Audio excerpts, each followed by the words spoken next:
Okay, we're back here. We have a dry screen. You can see that our image we washed out. It came out pretty good. You can see vote third party there. After it dried a little bit, we put it back in the sun so that the area that wasn't our washed out image, it cured, the emulsion here cured a little bit better. Hopefully the screen will last for a while. The top here, vote third party, that will typically go on the back of the shirt, be a black color. Some people don't like the idea of vote third party. They'll even say to you something like, if you vote third party, you're throwing your vote away. And that is a current thought.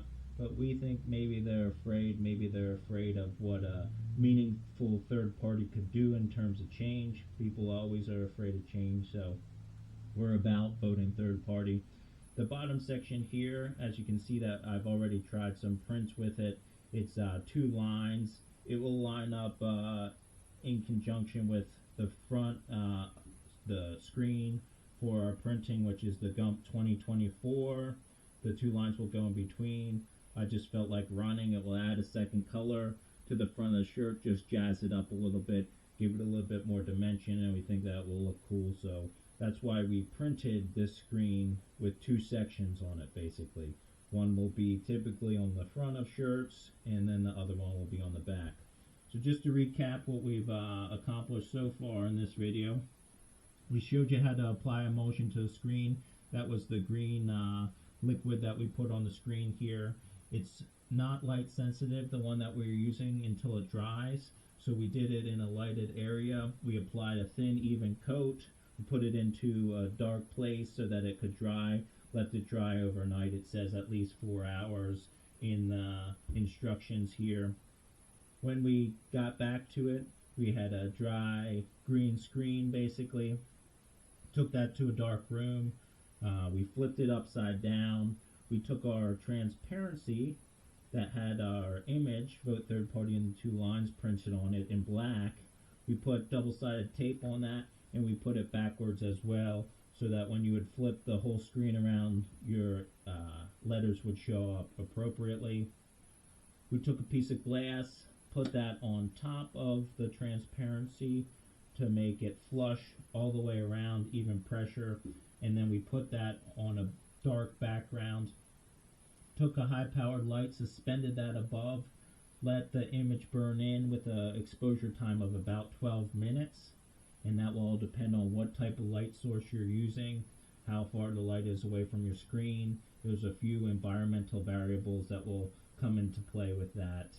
And we, in the past, have had trouble with, when we go to wash out our image, which is the next step, the image going along with all the rest of the emulsion, being left with a blank screen, having to start over, which is not fun.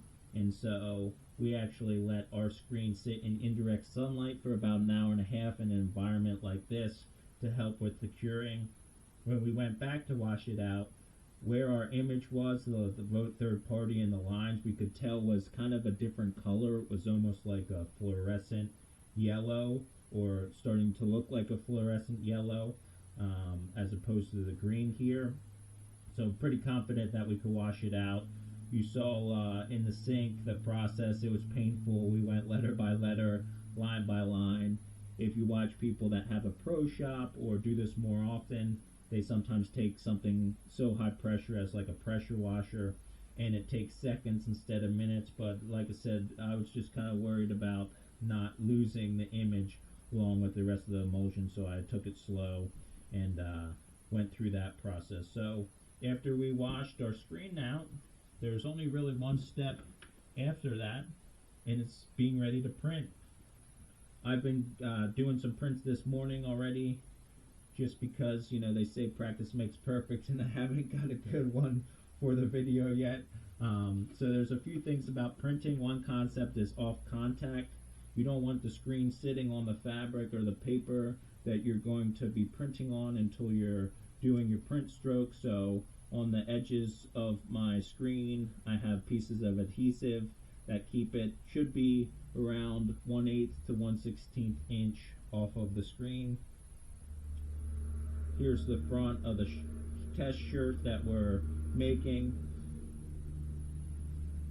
and we want the lines to show up here. So I've kind of in my jig already got this to a point where I should just be able to put this in the corner and it will be registered with the front of the shirt. Off contact means that it shouldn't be sitting on the shirt yet, not until I do my print stroke. A flood stroke is basically when the screen is off the fabric, you just lightly run your squeegee, trying to collect up the ink that you've used in the last pass. One thing about water-based ink is that, as opposed to plastisol, which I've never used before, is that the water-based ink will start to dry. It doesn't matter if it dries on your screen because you can just take that to the sink, it's non-toxic, and wash it off with soap. But it could cause some trouble with, the quality of your print if your ink starts to dry. Not sure how long that takes, but just something to consider. I've been leaving 10 minutes in between trying to do these prints, so I might be starting to push it. I'm using the Speedball water-based ink. There's another type of ink called plastisol, which, as it sounds, petroleum-based plastic. I like this one. It's non-toxic. This one's made in the U.S. We're using red. It will typically be red or blue for this 2 lines with a white image for the Gump 2024. So I wanted to show, trying to use the screen, trying to do a print. The flood stroke I showed you already. There's different ways to do all of them. In the instructions here, it talks about the print stroke, saying that you want your squeegee to be at a 60-degree angle. So 90 degrees would be straight up and down, 45 would be flat, 60 is somewhere in between there. You want to even pull across the fabric. You want the ink sitting at the top of your screen if you're going to be pulling towards you. And I have enough ink down here that I think that it will suffice for this print. And the amount of pressure that they say to put, I've been using 2 hands. I have my jig kind of at the edge of this table so it's not going anywhere because I'm standing up at the edge of this table.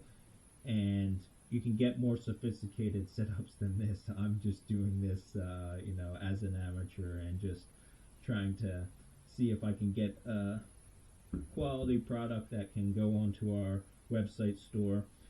So the pull is about what it would take the pressure to open or close a heavy door. So this print stroke is really where you'll find out if you're good at screen printing or not, if it's a hobby that you're going to get into or maybe even something like a profession. For me, I've done this plenty of times so far in practice and I haven't quite got good at it. So let's see if we can finally get a good print here to come out.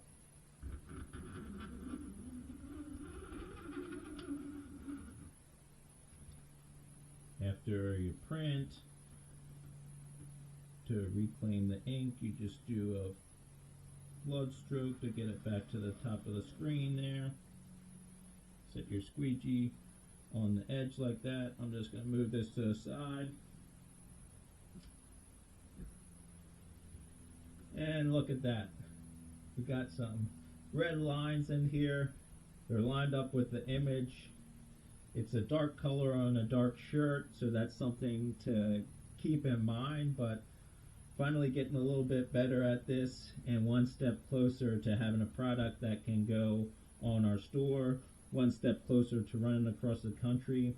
Before we started this video and attempt to screen print, we didn't have that skill. We actually even never ran across the country. Done some long backpacking trips, but this is going to be at least 1,000 miles longer than any trip that I've done before. But here at Gump 2024 and Forest for President, we think that in order to see some meaningful change and progress, it's going to take skills that we didn't have already. And so if you like this video, if it seems like screen printing is a hobby that you might want to get into, and this video helped you at all, you can go to our website. It's www.forestforpresident.com. That's FOREST for president.com.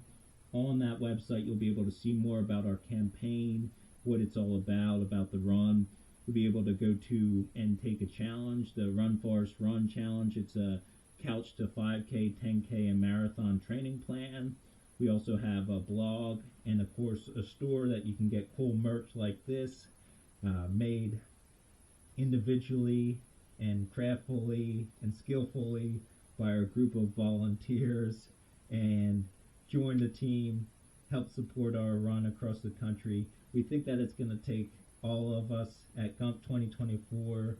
We're about voting third party. We're about the People's Party. We're interested in electing principled people that don't have special interests in mind, like the big two-party systems can sometimes have, but people that have the desire to help all of us. And so we hope that you'll get involved. We hope that you'll join us, and we hope to see you out there.